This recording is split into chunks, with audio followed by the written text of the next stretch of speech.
আসসালামু আলাইকুম ওয়া রাহমাতুল্লাহ। আশা করি সবাই ভালো আছেন। আজকে আমি আপনাদের সাথে আলোচনা করব শিশুর শীতকালীন রোগ নিরাময়ে করণীয় সম্পর্কে। শীতকাল এসে গেছে। ঋতু পরিবর্তনের এ মৌসুমে শিশুরা ঠান্ডা, কাশি, সর্দি, হাঁচি, জ্বর ইত্যাদি উপসর্গে আক্রান্ত হচ্ছে। শীতে বাতাসে জলীয় বাষ্পের পরিমাণ কম থাকে, বাড়ে ধুলাবালির উপদ্রব। এ সময় শিশুরা ব্রঙ্কিওলাইটিস, অ্যাজমা, নিউমোনিয়া রোগে আক্রান্ত বেশি হয়। সর্দি, জ্বর দ্রুত সেরে গেলেও কাশি সহজে সারে না। ব্রঙ্কিওলাইটিস শীত ও বর্ষাকালে শিশুরা যে সর্দি, কাশি ও শ্বাসকষ্টে ভোগে তা বেশিরভাগই নিউমোনিয়া নয়। অধিকাংশ ক্ষেত্রেই এটি আরএস ভাইরাসজনিত ব্রঙ্কিওলাইটিস। তবে অনেকেই একে নিউমোনিয়া ভেবে ভুল করেন। 2 বছরের কম বয়সী শিশুরা এতে বেশি আক্রান্ত হয়। ব্রঙ্কিওলাইটিসে আক্রান্ত শিশুকে বাসায় রেখে চিকিৎসা করা যায়, তবে আক্রান্তকে সুস্থ শিশুদের থেকে দূরে রাখতে হবে। এ রোগের লক্ষণ হলো নাক দিয়ে অনবরত পানি পড়া, কাশি, শ্বাসকষ্ট, শ্বাস নেওয়ার সময় বাঁশির মতো আওয়াজ, হালকা জ্বর, ঘুমের অসুবিধা, খাবারে অরুচি, শ্বাসকষ্ট বেশি হলে ঠোঁট নীল হয়ে যাওয়া। শীতকালে শিশুরা যেসব প্রদাহজনিত রোগে আক্রান্ত হয়, অধিকাংশ ক্ষেত্রেই তা হয়ে থাকে পরিবারের বড়দের অসচেতনতা ও ভুল জীবনযাপন পদ্ধতির কারণে। পরীক্ষা নিরীক্ষা সাধারণত ব্রঙ্কিওলাইটিসে আক্রান্ত হলে বাড়িতেই চিকিৎসা করা সম্ভব। সেক্ষেত্রে রোগীকে কুসুম গরম পানি দিয়ে শরীর মুছিয়ে মাথা উঁচু করে শোয়াতে হবে। নাক পরিষ্কার ও পর্যাপ্ত পুষ্টিকর খাবার খাওয়াতে হবে। তবে জটিলতা সৃষ্টি হলে দ্রুত হাসপাতালে ভর্তি করানো দরকার। পরিস্থিতি বুঝতে বুকের এক্স-রে, সিবিসি টেস্ট করা যেতে পারে। যদি শিশু মুখে খেতে না পারে তাহলে স্যালাইন, অক্সিজেন, নেবুলাইজেশন দিতে হবে। নিউমোনিয়া থেকে ব্রঙ্কিওলাইটিস খুব সহজে পার্থক্য করা যায়। নিউমোনিয়া সাধারণত যে কোনো বয়সে হতে পারে। সঙ্গে জ্বর, কাশি ও শ্বাসকষ্ট থাকবে। এক্স-রে করলে কালো ফুসফুসে সাদা সাদা দাগ দেখা যাবে। আর রক্ত পরীক্ষায় সাধারণত শ্বেতকণিকার পরিমাণ অনেক বেশি থাকবে। হাঁপানি শিশুর হাঁপানি সাধারণত 12 থেকে 18 মাস বয়সীদের মধ্যে দেখা যায়। ফলে অভিভাবকরা এই সমস্যা শনাক্ত করতে পারেন না। অ্যাজমা শ্বাসকষ্টজনিত রোগ। এতে আক্রান্ত হলে শিশুর শ্বাসনালীতে প্রদাহ ও সংকীর্ণতার সৃষ্টি হয়, ফলে শ্বাস নিতে অসুবিধা হয়। আবহাওয়া পরিবর্তনে বা শীতের শুরুতে এর প্রকোপ বেড়ে যায়। অ্যালার্জির সমস্যার কারণে অনেক সময় অ্যাজমা দেখা দেয়। ডাক্তারের পরামর্শ মতো চললে একে নিয়ন্ত্রণ করা খুবই সহজ। এর লক্ষণগুলো হলো দম বন্ধ ভাব, শ্বাস নিতে ও ছাড়তে কষ্ট হওয়া, শোষ শব্দ, ঘুম থেকে উঠে বসা।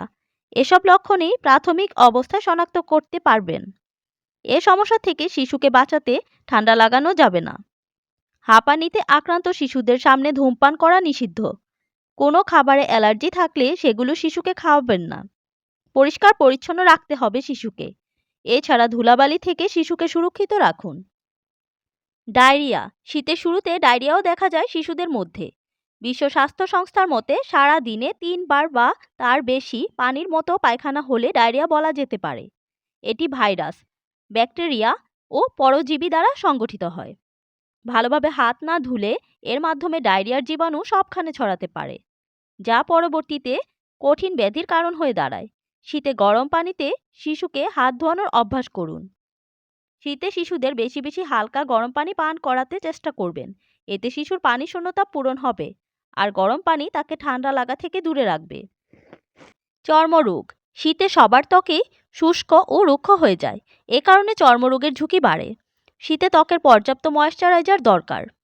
এ সময় ত্বকের যত্ন না নিলে শিশুরা ছোঁয়াচে চর্মরোগে আক্রান্ত হতে পারে। শীতে শিশুর ত্বকের যত্ন নিতে বিশেষ খেয়াল রাখতে হবে। নিয়মিত লোশন লাগাতে হবে যেন ত্বক শুষ্ক হয়ে না যায়। শীতকালে ঠান্ডা আবহাওয়া থেকে শিশুকে সুরক্ষা দিতে খোলামেলা পরিবেশে খুব বেশি খেলাধুলা করতে না দেওয়াই ভালো, বিশেষ করে শৈত্যপ্রবাহের সময়। খুব বেশি ঠান্ডা আবহাওয়া শিশুদের অনেক ক্ষতি করে আর কঠিন রোগে আক্রান্ত হওয়ার সুযোগ করে দেয়। লক্ষ্য রাখতে হবে শিশু যেন মেঝেতে খালি পায়ে না হাঁটে। ঘরের মেঝেতেও মাদুর বা মোটা কাপড় বিছিয়ে দিতে পারেন এবং শিশুকে সবসময় ঘরের মধ্যেও মোজা এবং জুতা পরিয়ে রাখবেন। তাহলে মেঝেতে বসে খেলা করলেও ঠান্ডা লাগবে না। শিশুকে শীতকালে বেশি বেশি ফলমূল, শাকসবজি ও সুষম খাদ্য খাওয়ানো উচিত। এতে বাড়বে শিশুর রোগ প্রতিরোধ ক্ষমতা। মোট কথা শিশুর ভিটামিন প্রাকৃতিকভাবে পূরণ করতে হবে। এছাড়া দৈনিক 1 চামচ মধু খাওয়ালে রোগ প্রতিরোধ ক্ষমতা বাড়বে ও সর্দি কাশি কিংবা ঠান্ডা লাগা কমে যাবে। এ সময় শিশুকে আইসক্রিম, ঠান্ডা পানি বা ফ্রিজের কোনো খাবার খাওয়াবেন না। আর ফ্যান ছেড়ে ঘুমাবেন না, এতে শিশুর টনসিল বা গলায় ব্যথা হতে পারে। শিশুকে সুস্থ রাখতে ঠান্ডা আবহাওয়ায় দুপুর 12টার আগে গোসলের পর্ব সেরে ফেলুন।